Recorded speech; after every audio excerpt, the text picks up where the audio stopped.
There. Okay, well, it's week 10. Oh my goodness, we are here. Congratulations. You probably thought you weren't going to get here at some point, but you have made it. So I am glad for our last chat together. And yeah, I thought I would do just a bit of talking again about the final paper. I've had more questions come up, which has been great. So I've been trying to put all those in one place so that I can talk about it here.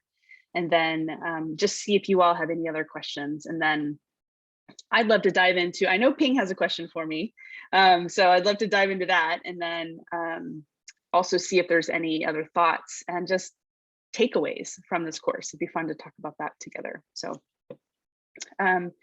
so first, let's talk into the final paper again. One of the thoughts I wanted to share is that, and I don't mean this is in a threatening kind of way here, so hear it in this sense, but I will be critical about this paper. I will grade critically. So your journals have been such that they've really been completions. You know, Laura and I have been looking at those, and you know, if you've hit all the major points, then you got a 10 out of 10. And so this final paper though will be a critically analyzed paper. So that means good writing. It means good transitions between paragraphs. It means thoughtful citations or correct citations. And again, I'm not gonna check every single citation that you have to make sure it's the correct one, the Turabian or whatever. Nobody's got time for that. But I do want to make sure if there's something that you have cited that's clearly not your own, that if there's something you've stated that's clearly not your own, that you would cite it in your paper and cite it correctly. So do good theology, do good integration, pull in the psychological concepts from this quarter. I think you all know the prompts by now, but I did just want to highlight, and maybe it was a given, but you never know, that this will be I will be the ones grading the paper. I will be the one, there's just one of me, grading the paper, and it will be like a critically analyzed paper. That said, if you hit all of the prompts and you do it well, you're going to do fine. So I don't stress out about it, but it's more than a journal. It's more than a journal entry. Stick to one scenario if possible. I've had a few of you question, maybe I can do something about my family and my church. And you know, I can see how those two scenarios would interlock and they would kind of complement one another, but it's only a 10-page paper. It's not that long.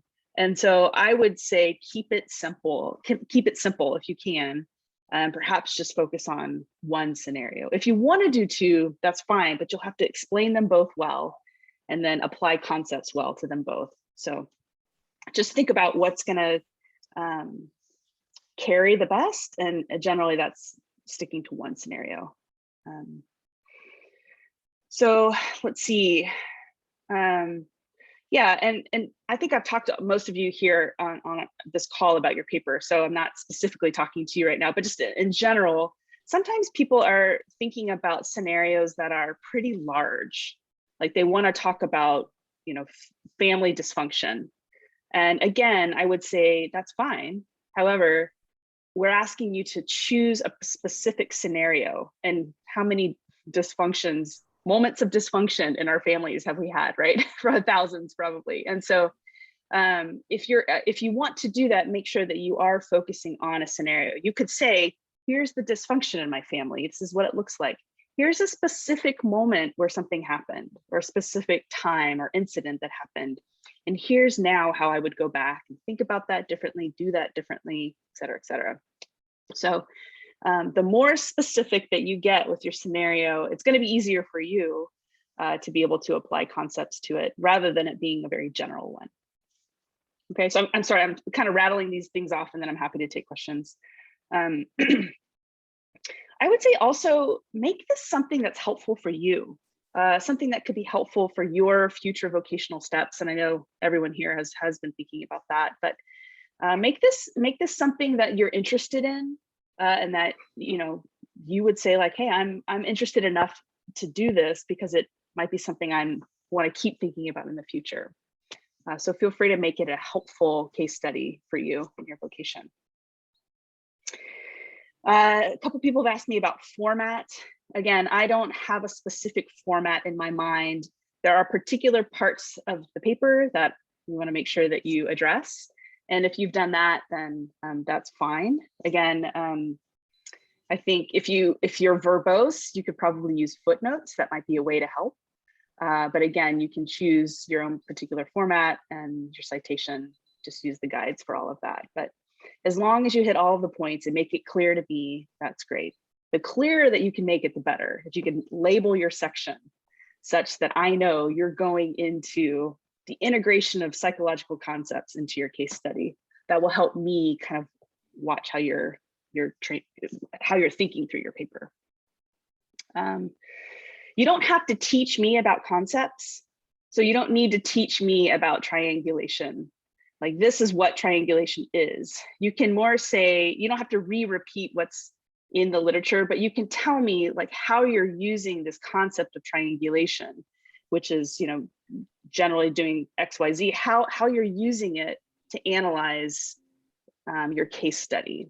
So put your emphasis on helping me know that you know what this concept means, and now you're going to apply it to your case study. That is the main thing, rather than just kind of, you know, just stating all the different definitions of the concepts, because I don't need that. I want to know that you know it and that you're going to integrate it into your paper. Okay, that's enough. That's like a long list of things. Any questions out of that, or any other questions that you guys might have based on what you're doing? And after that, we can jump into other material. So questions.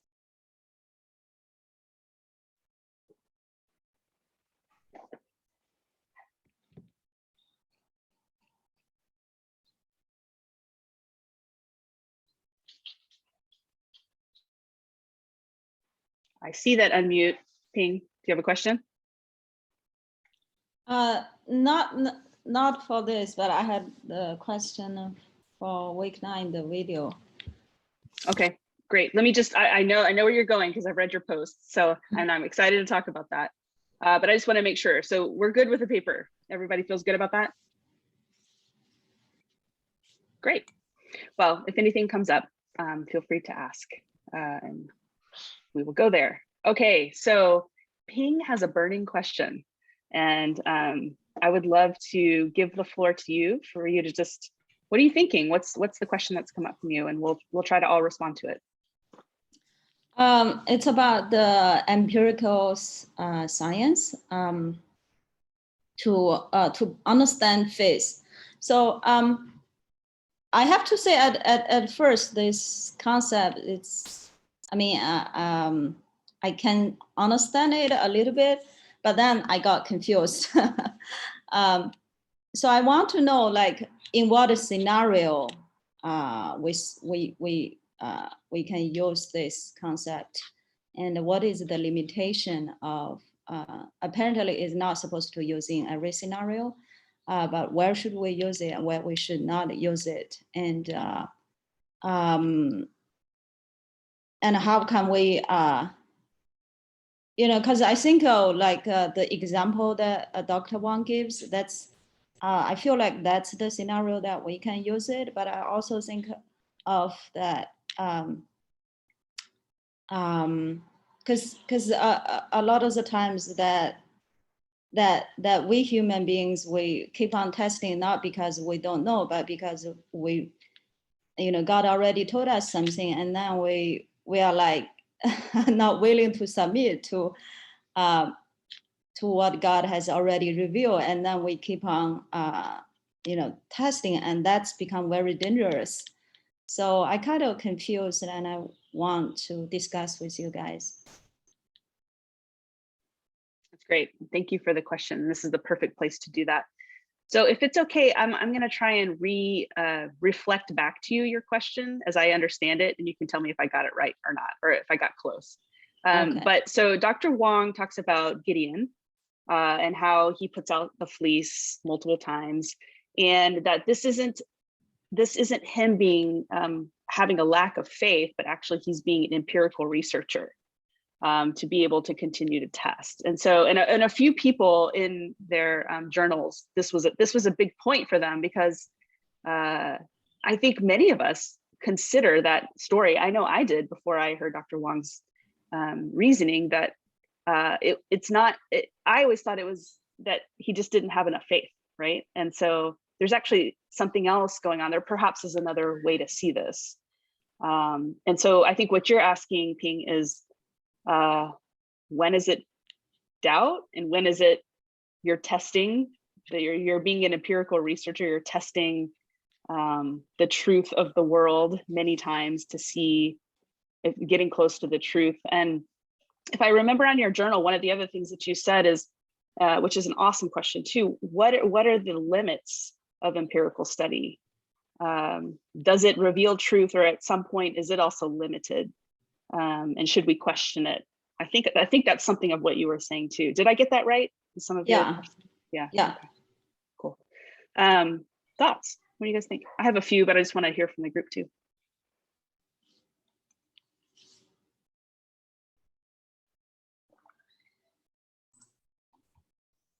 Well, I'm an economist by training, so empirical studies are like, you're always doing them because you're never sure what you observe one time or two times, whether it's the truth. And that's why you test. You have a theory of what you think is true, but you're not sure. And I can see theologically, you have faith. And that's what should really drive you, is your faith. But then again, you know, this thing of testing, I guess theologically, can be kind of put you at cross currents. You know, when is it faith and when is it you don't have faith, you have doubt. But the idea to test things is, I don't know, in certain sciences, it's pretty standard. And I had not thought about that as a theological question, whether you should even test. So I didn't have the same question you do when I watched the video. I was like, oh, this is normal.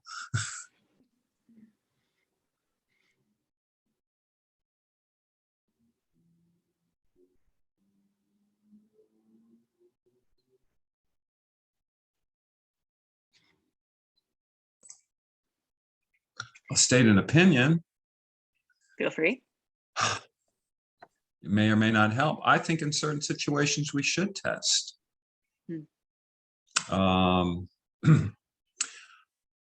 example would be, so thinking of how the church right now has kind of it theologically has split into two camps a little bit in terms of worship. One is the I worship and one is the us worship, where the worship service in some evangelical situations have become very much about I, very spiritual. I am becoming closer to God, but it's not communal. There's not a strong connection to other people around them.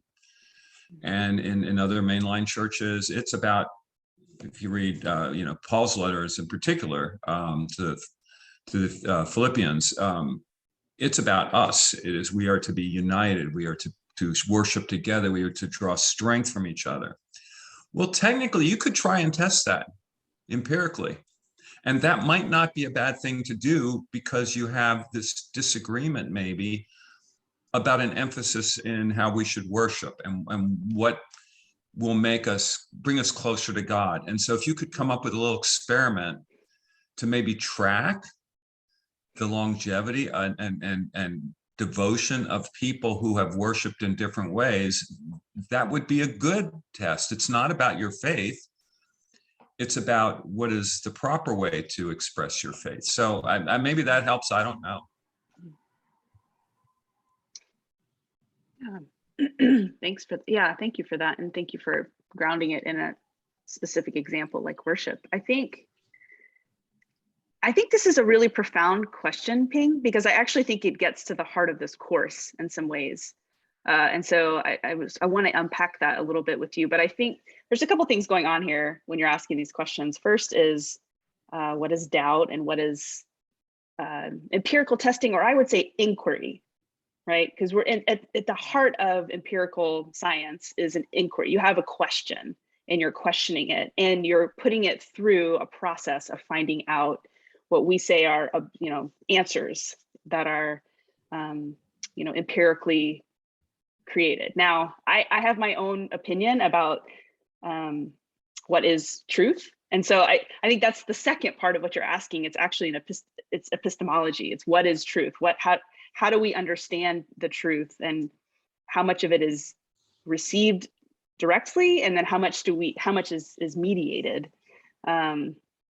So I think I'll just say for me, I'll start here, is that for me, my faith is such that I don't fear the process of questioning. And I'm not saying you are, Pink, but I'm just saying I don't fear the process of questioning, because my religious tradition allows for skepticism, some doubt, and inquiry.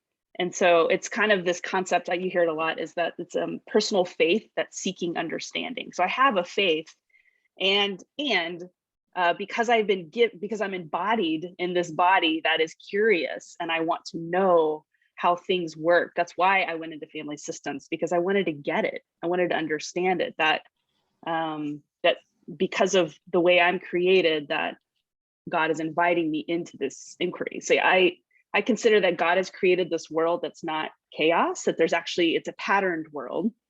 Now, we make it chaos, but God has created this ordered world, this created order. And so how do I use my mind to understand and have inquiry about that which God has created? So it's sort of like following, I wrote this quote, Kepler talks about thinking God's thoughts after God. So you're discovering the truths that God has already created, the patterns that God has created. And so I think that's a bit of how I personally take it in. I think another part of it, and I'll stop here for a second and then I can add more, but it's sort of like, I had some friends in town the other day, and one of them had a younger child. She was like 7.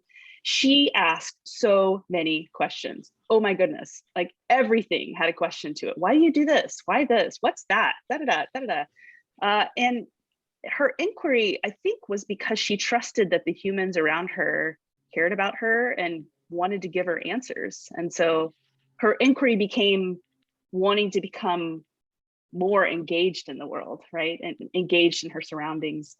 I think my sense is that, doubt comes from a place where you don't believe that the person with whom you're engaging has the love, the care, the support to be able to come back to meet you in your inquiry. So I'll stop there for a second, but I have more to say about, and this is a debate. It's truly debating. And when you get into research with qualitative and quantitative studies, everybody has an opinion on who has the truth, who has the corner on the truth. And it's a very fascinating and not solved question. But let me just stop there for what I said, and then any responses.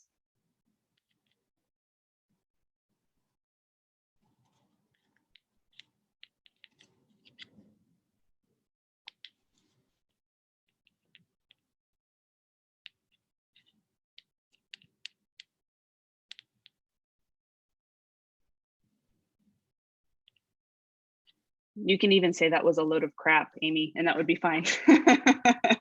You don't have to agree with me, but those are just some of my initial thoughts. Any others? I think the first thing that came to my mind is, I suppose, like, scientific inquiry is sort of based on trying to find out whether your theory is valid or not. And I think that there can be a spirit of doubt where you're not really trying to find out what's correct. You're mostly trying to prove something wrong. And so I wonder if sort of the approach, the heart behind the question, whether I'm trying to disprove something or whether I'm trying to, find out whether the idea that I have is valid or not.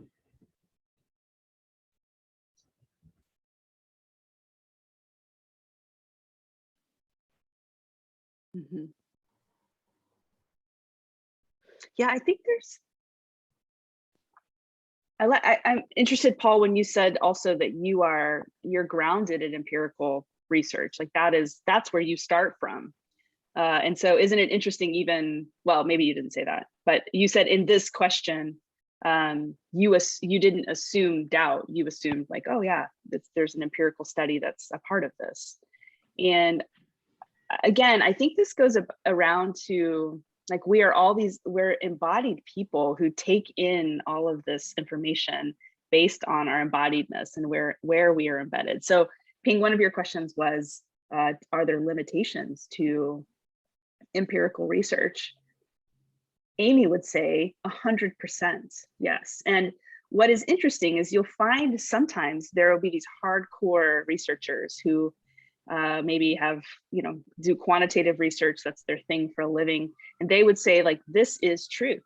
Like once you do the empirical research, you have found truth, right? And for me, theologically, I think I have an issue there. I think that all truth is grounded in God's truth initially. Here's James. And we are only interpreting that through our own lenses, right? And if you think about 1 Corinthians, like we have a reflection in a mirror, but we only know partly, but we can't see in full right now. I think God can only see in full. And so we do our best to test, to wonder, but even if we're doing quantitative research, it's always mediated through people or through instruments that have been created by people. And so, I'm a qualitative researcher through and through. So I would say people's stories sometimes have more truth to them than doing the research with hardcore numbers. And so again, it's a large conversation. It's kind of a funny conversation that the qual and the quant people go at each other all the time about it. But for me, it's like, none of us have none of us really can fully see it. Because all of our learning, all of our knowing, it's always embedded, it's always embodied, and it's always in a context. And so we can only know in part.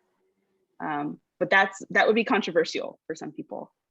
Hi, James, welcome. We're talking about the truth in epistemology. So welcome to the conversation. Hi everyone. Sorry. I was thinking, oh, go ahead. I'm continuing. No, I'm done. Go ahead. So I was thinking about, our faith is untestable. It's untestable. I think it's untestable. Do you believe there is a God? Because you can't, it's not something you can touch. I don't know how you would test say there is a God except you believe. Same thing with Jesus, the resurrection. So that is, I think, the qualitative or spiritual part that's untested. Personal opinion, I don't know how you would ever test that. But then we have the Jesus Project, which is that proper?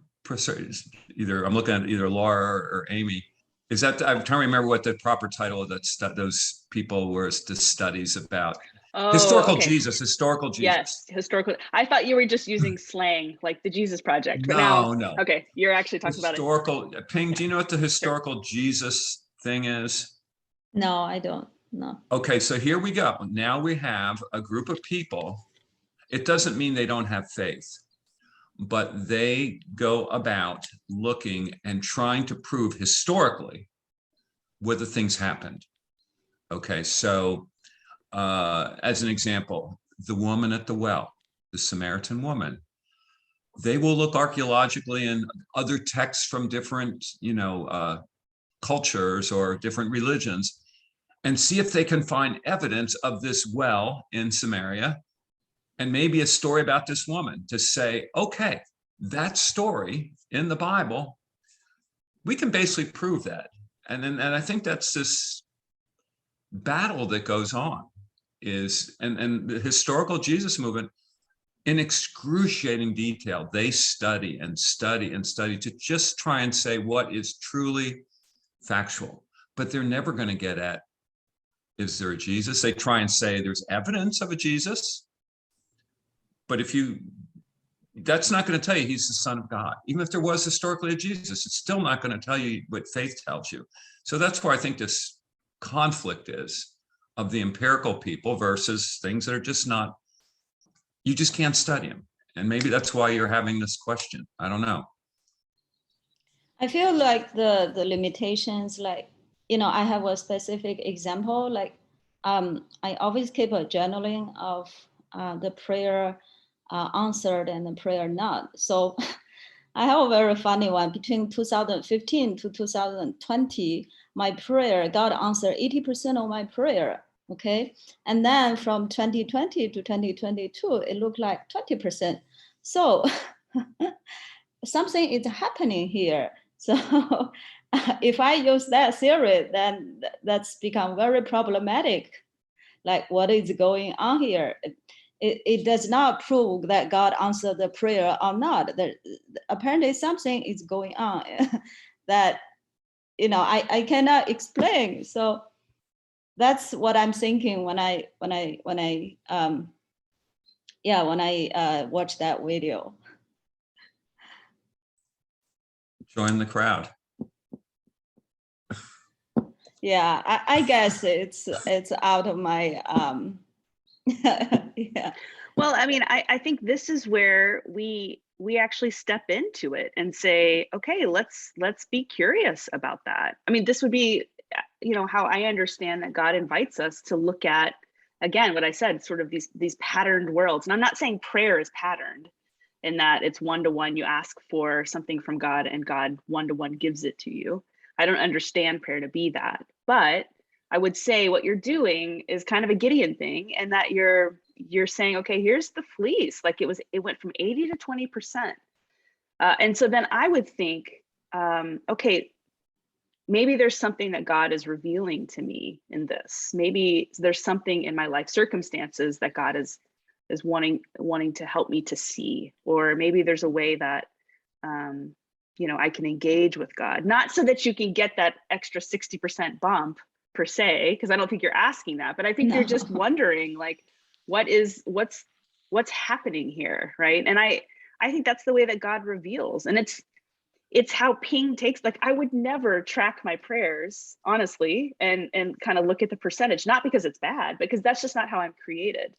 I'm created in other ways of wondering if God's connected to me, but for you, that's really important. And so I think, why would God not meet you in that space, in your very embodied question that's important to you? Why would God not meet you there and kind of engage with you about that? Just like Gideon needed that particular way for his faith to have understanding, faith needing understanding. James, are you following this conversation? Or I know you jumped in here in the middle. Do you have any thoughts? Yeah, it's a lot to dive into, but I would say, I don't know, the first thing that came to my mind was there's really two sides to it. There's like a pastoral side to this question, and then there's also a practical side, right? So on the practical side, you will kind of look at the evidence, like to one of your prayer to result. But then there's the pastoral side, which I don't think we'll go into at this point, but we'll go into your life and see, like how God is moving in your life personally, right? And see how your prayer and your life coincide.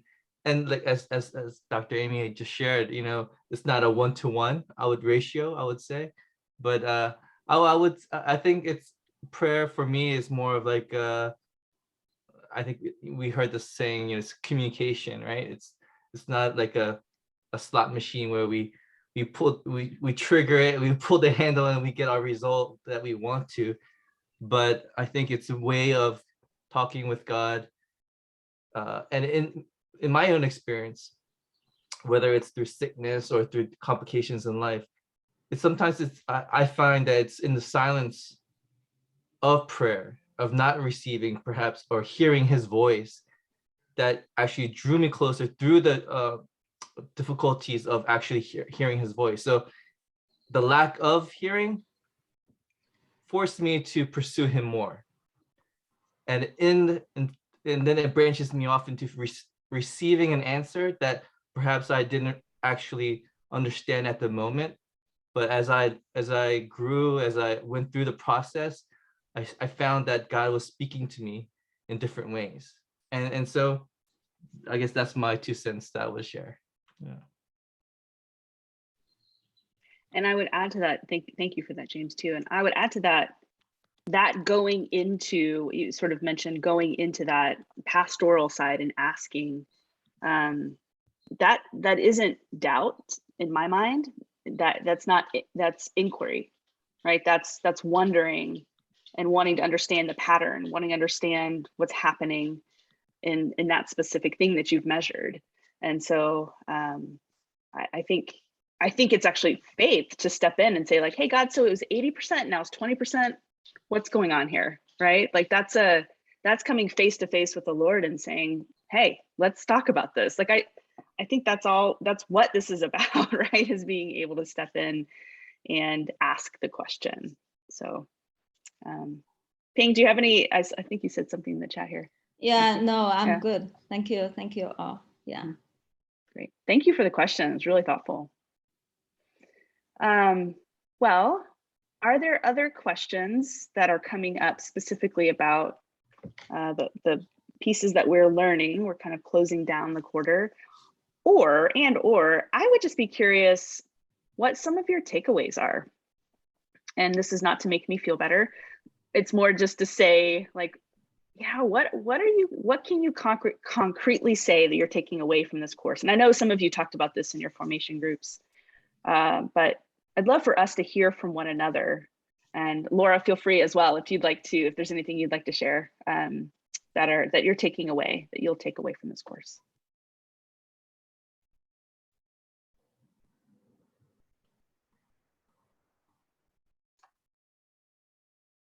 I can share.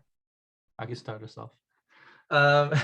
So something that I shared in my, I just had my discussion, my group Friday, and yeah, we also talked about this. So what I shared was about intentionality. So although it was towards the end, I really enjoyed the video shared by Dr. Amy. I think it was Dr. Bobby, Pastor Bobby, and Pastor Inez. And a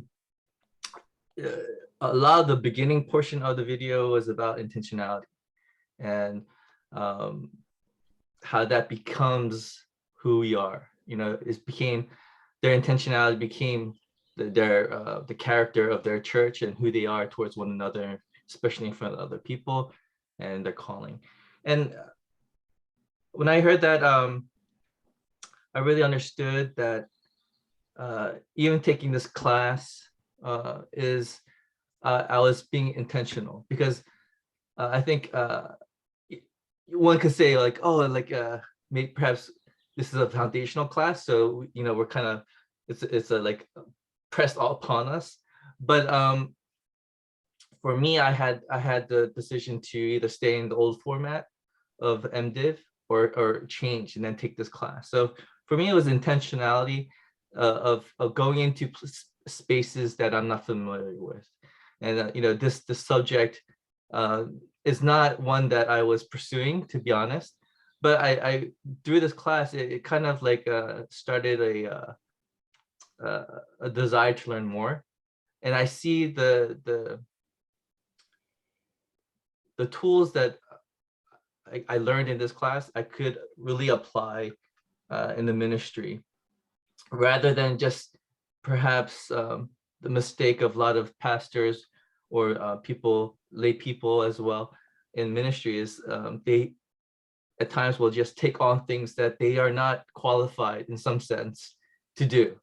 And I think in this aspect, I really learned that to open my eyes and not be so closed, but to be open to this subject. Because I think sometimes we want to separate the two, you know, religion and psychology or science. And but I think we talked about this in one of our discussions, like, you know, rather than fighting it, but we can embrace it, because I think I think embracing it is part of God's calling, bringing us together and using science and all these things to bring glory to him. So I really embrace intentionality, and I hope I can do that going forward. Thanks, James. That was one of my hopes, and stepping into teaching this course was that you all would have a confidence that and a permission to be able to incorporate psychological science, marriage and family therapy, all of these concepts that, again, I think are looking at the patterns that God has both set out into our life, and then some of the patterns, as we know, that kind of get derailed. But in both of those things, my hope was that you guys would have a confidence to say, like, oh, I don't have to run from this. I can actually discern if this is a space that I'm going to bring in some tools or I'm going to refer out. Like, even having that permission to do that will make you such I'm sure you're already a really great pastor to your flock, but it'll only help you become better in your pastoring to your flock, and whatever that looks like. I mean that in lots of different ways. You don't have to be a pastor, but for the people who you care about. So it's one of my hopes. Other reflections, other thoughts, takeaways, or any other questions you might have?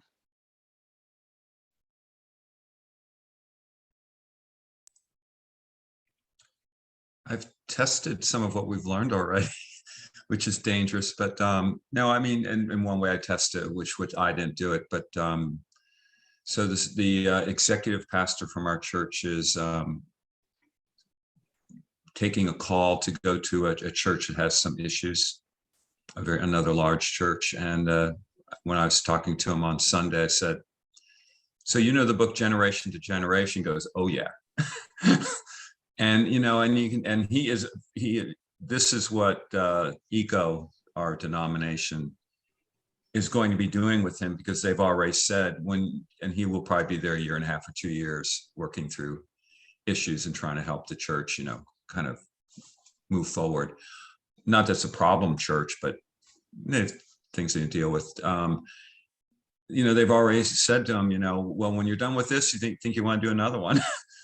So, some of the things we're learning, I'm just seeing them being applied by other people, the books and concepts. And I did do experiment on the family with one where there was a clear triangle, and it was brutal. And I just decided I was going to be a practitioner, and so far so good. We'll see. But, the concepts, it's really good to learn them. I think they'll be helpful. And I mean, that's all you can get out of a course, is knowledge, and then you got to apply it. And I think we got a lot more tools that we didn't have before. At least I didn't. That's great. That's great to hear. It's fun to hear that you've started to apply some of these things, Paul. And oh my goodness, being a transitional pastor, I'm learning more and more about that role. It is a hard place to be. So prayers for that pastor. But yeah, thank you. Thanks for sharing. Yeah, he and I dealt with someone who ended up being an incredibly good worship leader. When she first arrived, there was a rebellion by people who didn't want change. And he and I just went through it, and he was just this great source of, we just need to be patient, protect her, and they all love her now. I mean, if you ask them, they wouldn't even accept that there was ever a controversy, I'm sure. So, but yeah, it's been good. Reminds me of our conversation about change and sabotage and resistance. It seems like comes up a lot. So others, and no pressure, but just curious.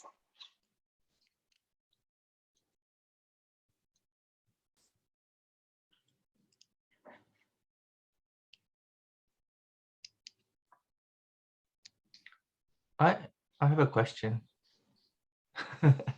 Yeah. Unless someone has a statement. No. Okay. Yeah. So, I just shared something that I'm taking away and applying into my life and into my ministry. But at the same time, I find that there's a constant struggle, as you know, you just mentioned in my follow-up, Dr. Amy. But to how when we discuss issues like psychology within ministry, etc., how do we talk a lot about we're open to look at these case studies, or how we can apply these things theoretically into our ministry, into our lives. But then I find that in whether it's in Fuller or in our discussions or even in church environment, it's because there is kind of a pushback on these issues.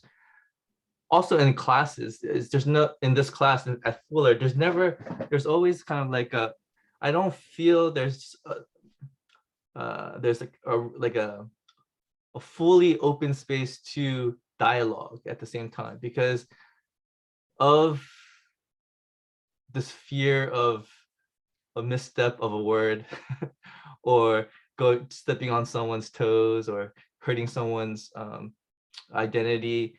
And I guess that's also talk about our society and where we are in the world, a place of debate of discussion. But I find it strange that we talk about psychology as a concept, as a subject, but then there is still a kind of like a fence that cannot be breached.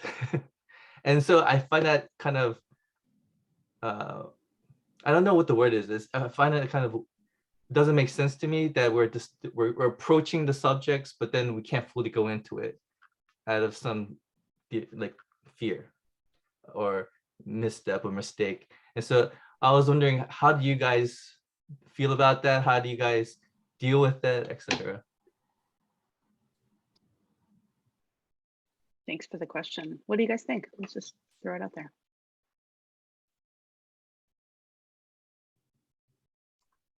Or maybe it's just me. I was thinking that's why.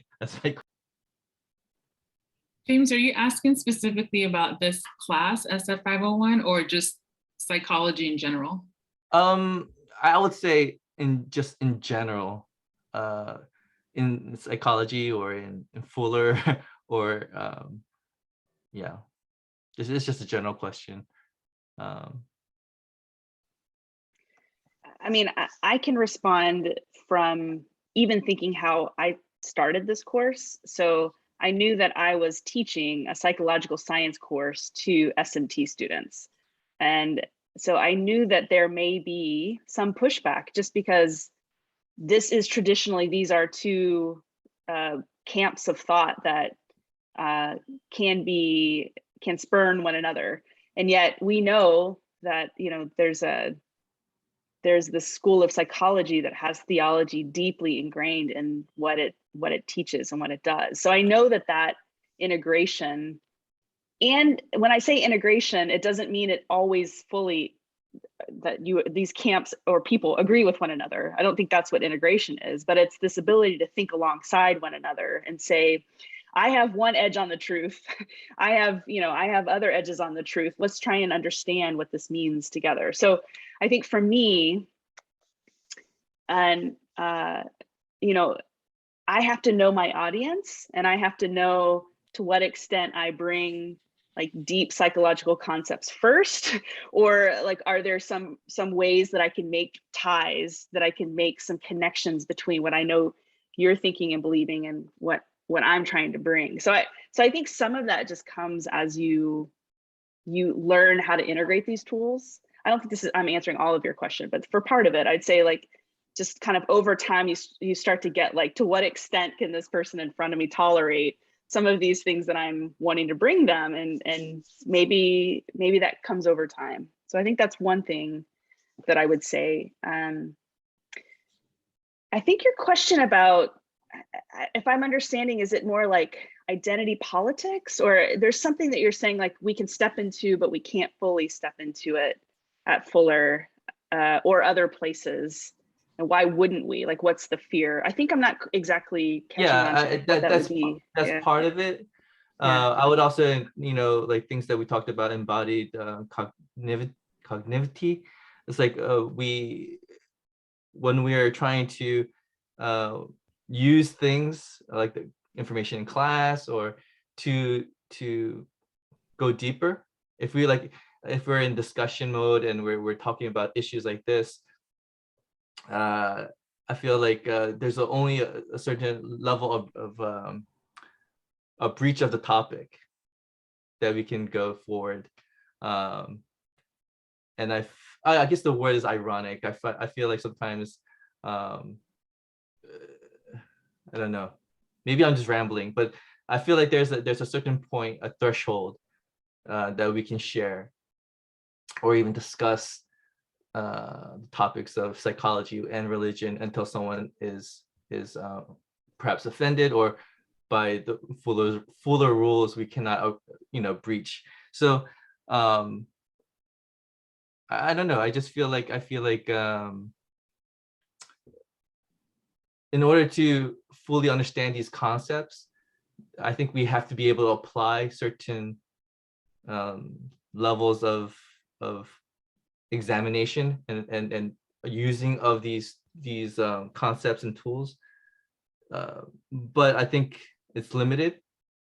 But I guess us as pastors, we have to, as you're sharing, we have to use these tools and try to know our audience and engage those people at their level. But I know I feel like in the academic or scholarly level, there you still have to of course you have to work within the lines of respect, etc. But I don't know, there's always this kind of fear at times, like how far can I go? And you don't want to try sometimes until you always, I feel like you're always you're holding yourself back instead of in the pursuit of knowledge to go deeper. You're holding yourself back.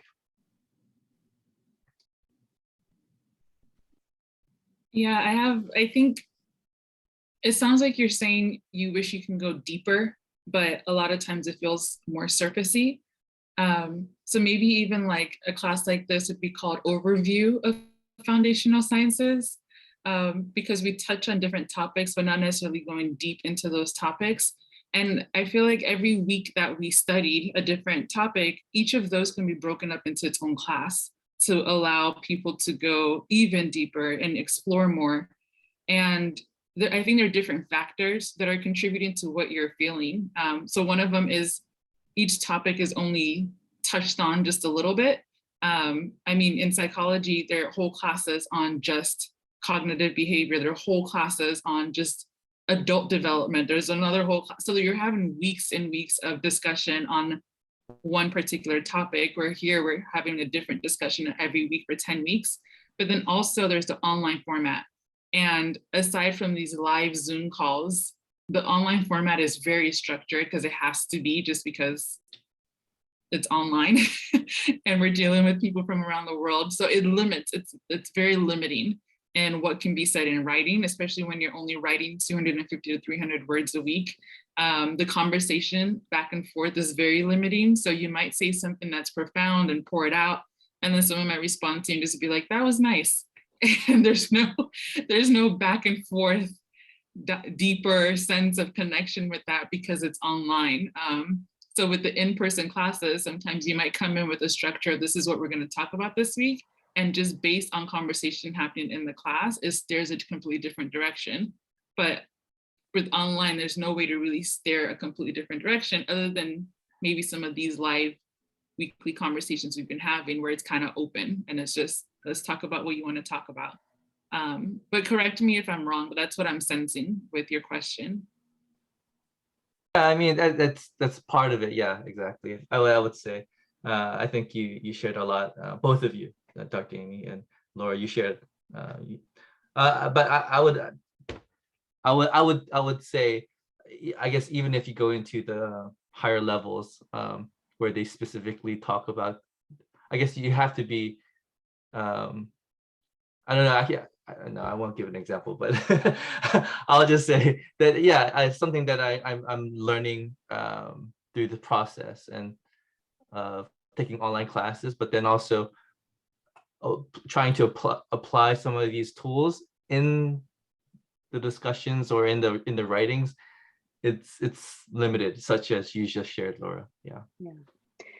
So James, was that a moment that you just had that is like an example of what you're talking about when you said, I'm not gonna go there? Yes. Exactly. Yes. Just got to stay in the service. No, James, I appreciate the question. I think I'm getting most of it. And I think there's a lot there. You're a lifelong learner. I imagine most of you are. And so I think that's why we come to seminary. I would say, and hopefully this is not a deflating statement, but even my master's in marriage and family therapy, I felt like was more or less a survey course. And after you get licensed, you have to go back and keep studying, like you said, to go deeper and get that group of people with whom you want to study and go more deeply in something to do, because these are massive topics. And I think what would be helpful too from all of you, and this bridges to kind of some of my ending thoughts, is in the evaluation, let us know what tools are helpful and what tools and resources are not. This is only the second quarter that this course has run. And so I think it's a good course. And I think I'm curious to know how it can continue to be better and better and equip people more and more. So, I mean, that would be my thought, is that this is likely going to be an itch that you're going to try and scratch your whole life, James, is that you're going to want to learn more and go more deeply and find the group of people who will go deeply with you. So that's a prayer I would have for you. And I would say, if I'm kind of also hearing some of these, like, I don't want to say too much because I don't want to offend. I think that's a major problem of the church and of Fuller. If we can't discuss the places that we don't agree in church and in our theological education, where can we discuss it? And so this is Amy's saying, like, I find it problematic if we say, like, oh, we just can't talk about that. We just said that God is the truth of all truth, and that it's everything is grounded in God. So how can we not talk about these things? That's where I come from. It's my perspective, and it's one perspective, and it's definitely limited. But I think that would be my other hope, is that in courses that you may continue to take, that you all go there, like you ask the hard question in a respectful way. Of course, we don't want to demean people, but sometimes we don't know our own limitations. We don't know our own biases, right? And so if it's a safe enough place to be able to step in and say, I know I don't have this completely, but here's what I'm going to say. And let's have conversation if this is something that's offensive to you. I would rather that conversation any day rather than let me just be careful, let me be careful. That's not education. That's not learning. That's me managing your, things that would make you upset. And that's not, as we know, that's not the way to learn. So I could keep going on that. As you know, I like education. I think about it a lot, but I think it's a good question. And I do fear that Fuller sets students up in a way that sometimes they say, like, I shouldn't offend people, so I just won't say anything. And or I kind of have to get it right. And again, we don't want to be offensive to people, but at the same time, if we can't go there, then what are we doing? So I don't know. Thoughts back to that? Well, on offending people, I don't think it was in our readings. I think I heard it somewhere recently. And it struck home because when I did one of the surveys, I ended up being a little bit more on one side of the median than I wanted to be, or I thought I was. So people were having a conversation, and someone made the comment that it almost sounded like the comment was racist. And the person who made the comment said, no, that's not me. And the person who received the comment said, I know that, but that's how you made me feel. And I think that's the problem we have in society, is that we're on edge because the most innocent comment, it might make someone feel so different than you intended. And we're just so sensitive to that right now. I don't think it's just Fuller, it's everywhere. Yeah, thank you, Paul. And you know, I think that there's a real learning in intent and impact. And that's this learning that we can do together. Like you may have had this intention in what you said, but it actually had this impact. And so being able to hold both sides of that conversation instead of, and sometimes a person who is offended needs to just say, I can't be in this conversation. I'm not going to continue this with you. And other times there's a need to understand, like, what's our intention, what's our impact, how do they sometimes miss one another, and what kind of repair needs to happen. So that's a hard thing to learn, and it's nuanced. And again, I say, if we can't do it in our churches and in our classrooms, like where are we going to do it? So, but yeah, a great question, James. Go ahead. You're going to say something. Yeah, I mean, I think that's a great example, Paul, because if I take that topic, I would say, well, perhaps that person was racist, right? Let's just say, it's an example, right? We don't know, but then let's just say in the discussion, perhaps God could use the moment where that person could have a change of heart and be open to listen to the hard things, and then maybe there'll be a heart transformation there. But as you're sharing, you know, it's we're in a society perhaps where it is about feelings at times, and so perceptions, and so those perhaps take over. But I would say I feel like there's a indifference sometimes to what other people are not feeling, but what they're saying. So I guess it's in taking this class, I would hope that it'll be a place where we can learn to discuss things, but sometimes I feel like it wasn't. But I would say, like, my group when we met, it was awesome. That's just nothing against my group, but I was just saying that I felt like my group was a place where it was open and we could share. But I'm just talking generally. I think in my experience in my classes here in Fuller, it just seems that there's not I want to say fear, but hesitance of fully going into places of discussion because of that apprehension. I think part of the apprehension can also be people not knowing each other. In order to have the dialogue and the conversation, where a person can feel safe to share mishaps or share fully, even if it might offend, I think people need to know each other. So going back to Paul's example, if that person said, I know that's not how you meant it, because they knew each other. But if I'm having a conversation with a class of 30 people that I just met, I'm not going to speak up candidly because I don't know each person or what each person or where each person is coming from or what their background is.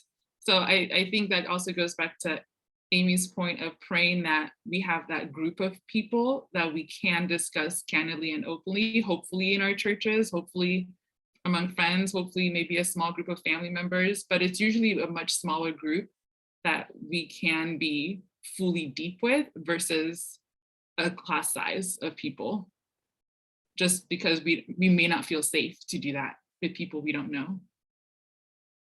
Yeah, and I agree. I think even within the church concept, I think I wrote in my discussion last week was being not only intentional but being relational with people, and that knowing that person as we discuss all these things with people, why would they receive it from us if we don't have a relationship with them, right? So I feel like that's we meet once a week and we don't really have a relationship, but that's probably a huge part of it. But I feel like maybe that's also the problem within the church as well. We lack intimate relationship, and we only see each other once a week on a Sunday, and that might be just this class is kind of like a microcosm of the reality of the church at times. And if we only meet on Sundays, why would I listen to you when you speak into my life? You know, and then you're like, you're offended. Why? Who are you? Oh, well, perhaps I'm the pastor, but like, who are you to talk into my life? Because they don't feel that love or that relationship, and that's probably the same as we are experiencing here in the class. You know, we don't. Why would someone else listen to us, even though we're in a discussion room? There's that barrier. Yeah, I agree. I'm just thinking it's sort of a perfect note that we're ending this conversation in this quarter kind of in a messy way. It works for me, right? Because this whole thing is a little messy. It's not going to be tied up well, and it doesn't need to be tied up well. But I love the questions. Again, I'm all about these questions that you're asking. Like, is our theological education forming our churches in a sense to be a particular way? And what ways is it going in reverse? And so I think these are awesome questions to ask, and we need to keep asking them. And it's 5 o'clock here. It's not 5 o'clock probably in other places on the screen, except for Laura and I. But I just want to say thank you. Thanks for making the time for these chats. They've been super interesting and fun for me. I'm grateful for your time that you've put into this, and I hope that you've gotten pieces out of it that you can continue to take, into your next courses. So know that I am a resource for you. I'm a theological resource. I am happy to continue to chat with you guys after this course, even just a quick email to say, hey, this is how I'm doing. This is what's going on. I love it. I love doing that.